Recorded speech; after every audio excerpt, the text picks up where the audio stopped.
बिस्मिल्लाहिर्रहमानिर्रहीम। पलकें लंबी और घनी करनी हों तो ज़ैतून का तेल लगाएं। खांसी और गले की ख़राश में मुलट्ठी का इस्तेमाल करें। लूज़ मोशन लगे हों तो केले पर ज़ीरा लगाकर खाएं।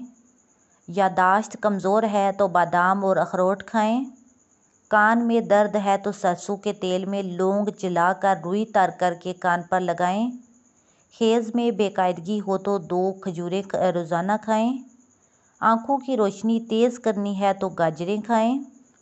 मोटापे को कम करना है तो नीम गर्म पानी में लीमू का रस और सफ़ेद ज़ीरा मिलाकर पी लें।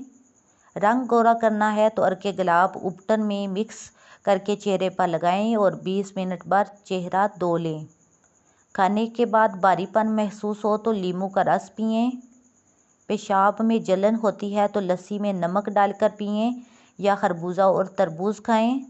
सर्दी बहुत लगती है तो देसी अंडे खाएं या मुर्ग की यखनी पिएं।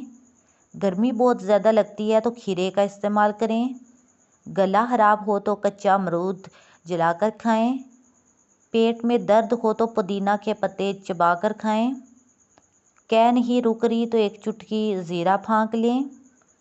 सर के बालों में खुश्की हो तो सरसों के तेल में अंडे की सफ़ेदी या दही मिलाकर लगाएं, फिर 1 घंटा बाद धो लें।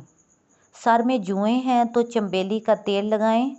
नाफ उतर गई है तो नारियल का तेल नाफ में लगाएं। पाँव में दर्द है तो जैतून का तेल लगाएं। चोट लगी हो तो खून रोकने के लिए रुई नारियल के तेल में डुबोकर लगाएं।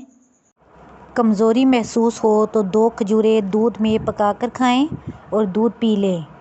अगर आपको मेरी ये वीडियो अच्छी लगी है तो प्लीज़ लाइक और शेयर कर दें और मेरे चैनल को सब्सक्राइब कर लें। Thank you.